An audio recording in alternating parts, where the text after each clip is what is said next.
This can only be described as the funniest fight in the whole James Bond series. It's Bond inflating Kananga to death. Oh, slowly, Whisper, slowly, slowly.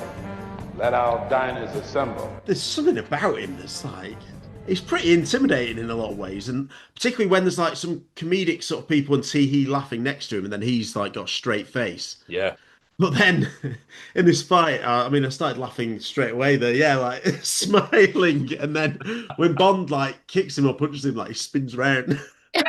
He's class though. He's a great actor, Yaphet Kotto. I know before we get to the silly ending, because that's what everybody's thinking of, we do get a decent, short but decent fist fight with the knife. Kananga's grinning and smiling at Bond, and Bond at first is a bit, what?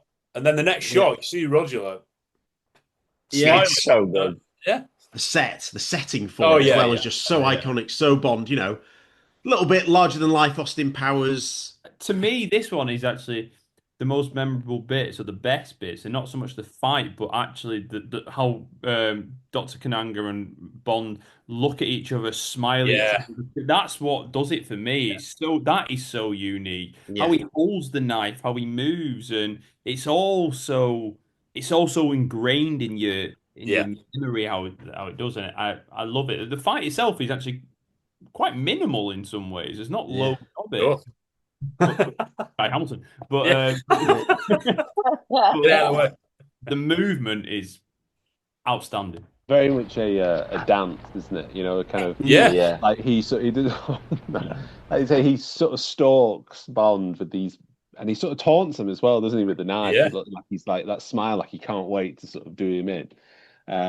But it's and again, like just the simple use of a knife, which is again it's a sort of underwater, so you got kind of like scuba equipment, so it makes sense for a knife to be there. Yeah. So it all kind of works really well, and then like when they actually get in the water, that kind of genuine kind of struggle and Kananga's face when he sees the shark. So he's like trying to shout shark while he's underwater. Which is hilarious. Again, one of those deeply scary characters as a kid, thinking like you don't want to get on the wrong side of him. You know, when he's cross, you're gonna know about it. And then you see it, but then he's like, you expect him to sort of go in quite serious with that knife, but he does. It's like very different, which also makes it even more scary. Yeah, because I wasn't expecting this approach to being knifed by him. So I completely love this film. I completely love this section. And I love the fact that they look really capable in a weird way around each other. You know, when they first square off. And like you say, there's the dance. The clothes are out of this world. They're absolutely, both outfits are absolutely ridiculous. The set is just astonishing. And you know there are sharks behind them. So it adds such a layer of jeopardy. There are so many great hallmarks for Roger fights in there as well. Thumping noises, lovely kicks to torsos, and you can imagine it being in the butt as well. It's great big boot in an area of the anatomy. The writhing fall into the water is it's so Roger. Honestly, I just couldn't love this more. And again, this is I think this fight is one of the formative reasons I love Bond. I really do. Because like you've got a supremely dangerous dude against our hero, and he's armed and our hero is not, but he still smiles at him while looking like the absolute bee's knees while they both fall into a shark infested pool. There's nothing about this that I don't think is incredible. It just isn't. I just adore it so much. It's so high on my list of favourite fights and moments. It really is. Yeah, good. And as Math sometimes says, there's that secondary threat, not just the dagger. You know the shark's in there. So the audience is going to assume, what happens if they go What was it? Harry called it like, incidental animal threat. Yes. Yeah. We've had silence for the fist fight. And then that's and then we're on to one of the greatest pieces of music ever written. He is ace in this, Roger. He really is. And it's all him, pretty much. Most of it is him. Underwater, the shots. Yeah, I know. It's so funny that, of course, you think well, presumably Bond, it'll be the sharks that kill Kananga. Like those inflatable bullets. Yeah, so he's got it a bit like the cyanide. It's ready and waiting, is it, in his mouth?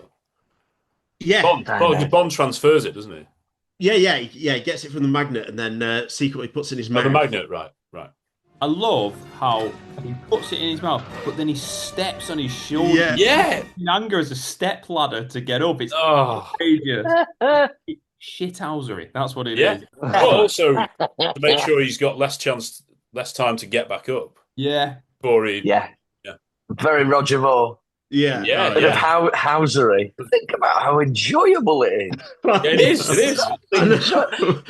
If you're finding this boring, right, get in the bin. Yeah. Like, honestly, this is we fun. used to rewind this bit and we used to laugh our socks off, I'm afraid. Do we know who came up with the idea that he inflates and like a balloon rises? That shot, love. Zooming in, is it? The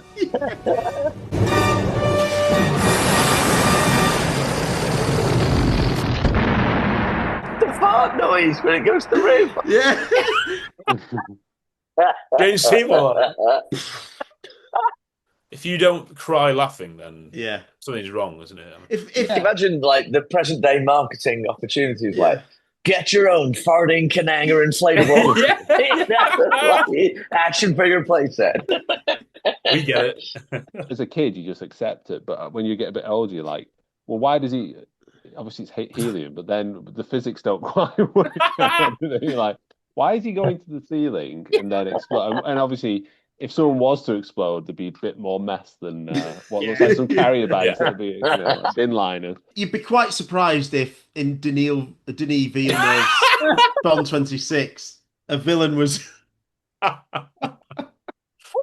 farting himself to inflation. Where's Kananga? Well, he always did have an inflated opinion of himself.